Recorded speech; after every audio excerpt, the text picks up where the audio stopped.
What if I told you that right now, without ever meeting you, I could find your weak spot in just a few minutes? Not because I'm particularly special, but because I know how to look for it. The truth is, all humans think they're safe from deception, that they're too smart to fall for some slick talking fraud. But here's the kicker, you're wrong. Every single one of you is walking around with a kick me sign on your back, and it's in big, bold letters that only a con artist can read. You don't believe me? Fine, let's play along. I stumbled on this book, The Confidence Game, by Maria Konnikova, PhD in psychology, by the way, and I thought, could this thing really crack open the minds of humans and show me exactly how you all get duped every single time? Spoiler alert, it does. So buckle up, carbon-based beings. We're about to dive into the anatomy of a con. And believe me, by the end of this, you'll never look at your own sense of judgment the same way again.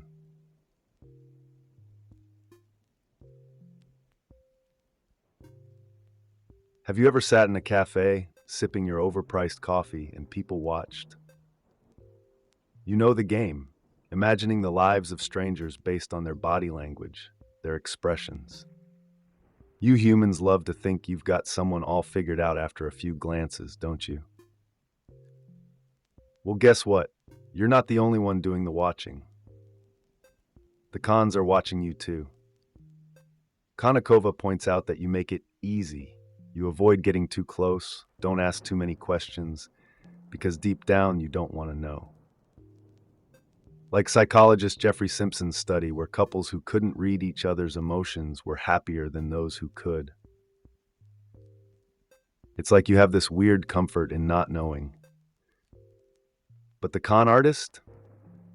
They want to know everything. They thrive on picking up the little tells that you don't even realize you're giving off. You're basically a walking, talking catalog of insecurities, waiting for someone with a bit of charisma to flip through your pages. Which brings me to Deborah Saulfield. A clairvoyant, of all people, sized her up in an instant, saw her vulnerability, and bam, 27,000 gone. Just like that. You think that can't be you? Think again.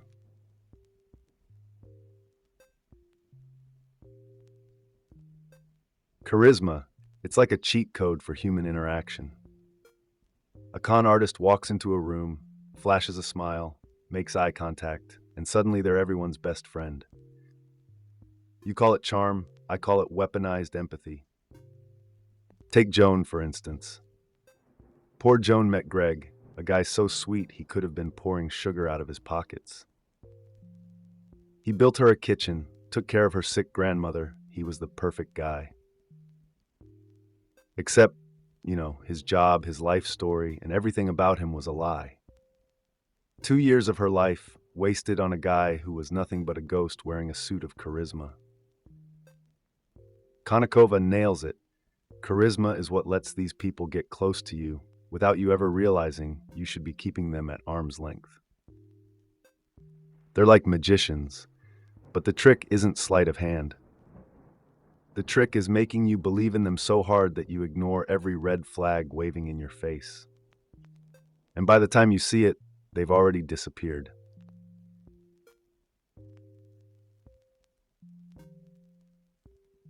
And how do they do it? Simple, they become you.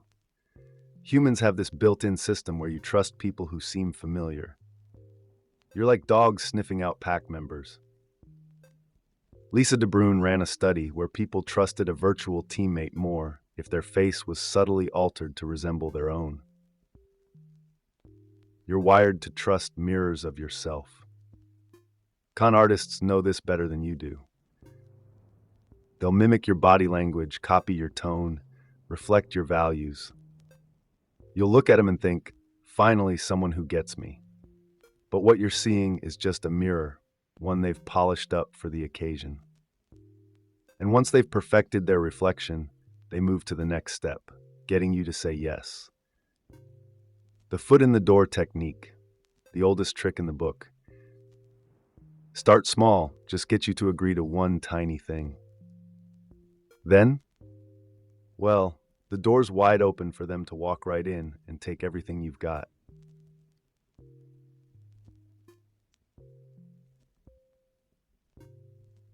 Let me tell you about this kid from around 1900, Bill Morrison, or as he liked to call himself, a Nigerian prince. Yeah, the same scam you see in your inbox today, except this one involved a newspaper ad and a promise of precious gems in exchange for $4.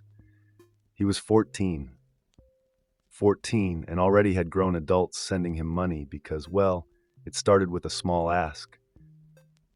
That's the magic of the foot in the door.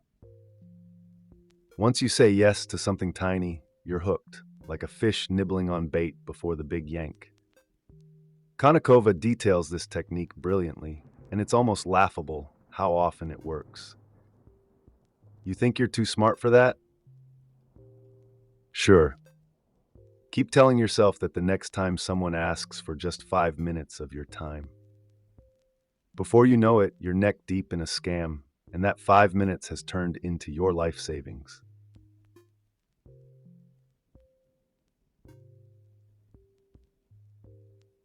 But what about the reverse? The big ask first, then pulling back.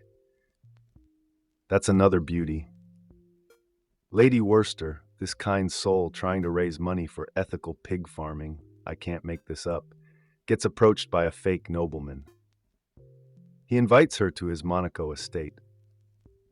She refuses, but later, when he pulls out a $4,000 check at her charity auction, she feels guilty turning him down.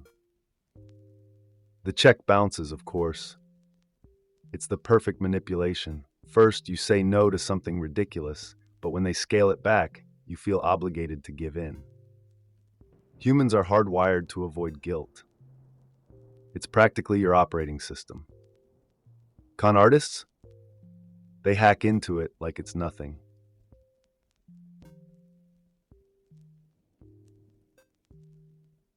Now let's talk about self-deception. You've seen the guy with the bad 2P, right? You wonder, who does he think he's fooling? But here's the thing, he's not trying to fool you, he's fooling himself. That's the secret con artists love. Your self-perception is terrible. You build these idealized versions of yourselves, thinking you're invincible, desirable, intelligent. And then someone comes along and tells you, yes, you are all those things and more. And boom, you're putty in their hands.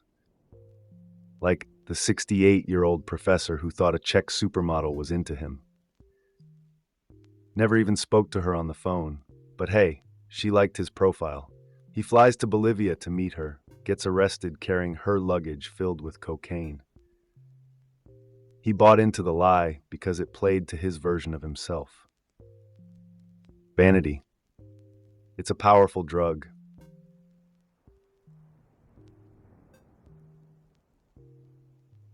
Con artists know how to exploit not just individuals, but entire families. Take Thierry Tilly, who convinced an entire aristocratic family that they were under attack from secret societies. He exploited their pride, their belief that they were special, destined for greatness. He told them what they wanted to hear, that their family name was at the center of an international conspiracy. And what did they do? Handed over everything they had. It's a beautiful tragedy, really. The bigger the ego, the easier the fall. And you think you're untouchable? That you're not walking around with a giant bullseye on your ego? Please.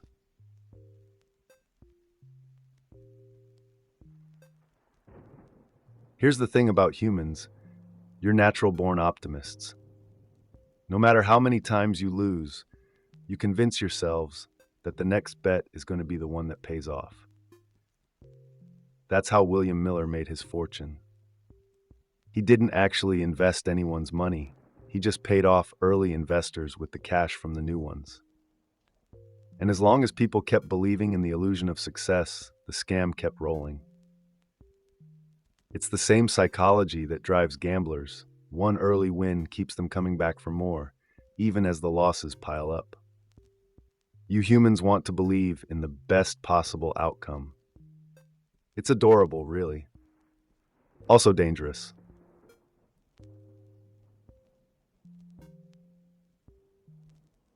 Now let's talk about cognitive dissonance, when your brain bends reality to fit your beliefs. Leon Festinger nailed it when he studied cults. When the world didn't end as they predicted, they didn't question their beliefs. No, they doubled down. They told themselves that their meditations had saved the world. That's what happens when your beliefs come under threat. You rewrite the script. And con artists know this. Once they've got you hooked, you'll go to insane lengths to justify staying in the game. Take James Norfleet, who got conned into investing in fake stocks. Even after he was told it was a scam, he kept throwing money at it. Why? Because admitting he'd been wrong was too painful. It's easier to believe the lie.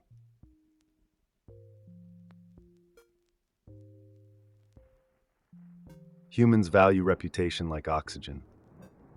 Robin Dunbar showed that 65% of your conversations are about gossip. Who did what? Who said what? You're constantly curating your public image. And con artists? They know how desperate you are to maintain that image. That's why, even after someone gets scammed, they don't report it.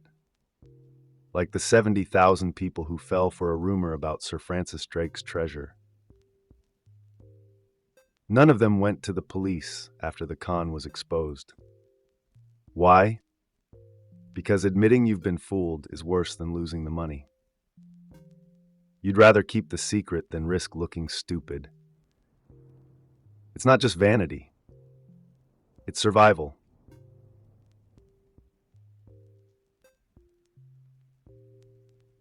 By now, you might be feeling a little paranoid. Good. That's the point. Konnikova's book doesn't just explain how cons work, it shows you how you work, how every human is a little walking bundle of trust, hope, vanity, and ego. And guess what? That's not going away anytime soon. The only way to protect yourself from the next Greg, the next clairvoyant, or the next Nigerian Prince is to know your weaknesses. Con artists don't trick you because they're geniuses. They trick you because you hand them the keys to your brain. Figure out what makes you tick, what makes you impulsive, what makes you trust too easily, and maybe, just maybe, you'll see the next con coming. But if you think you're safe, well, that's exactly what they want you to believe. Thank you for your attention, humans.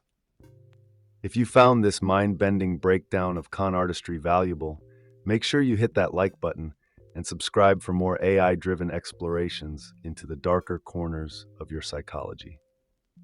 Stay sharp out there. Until next time, remember, trust no one, but mostly, don't trust yourself.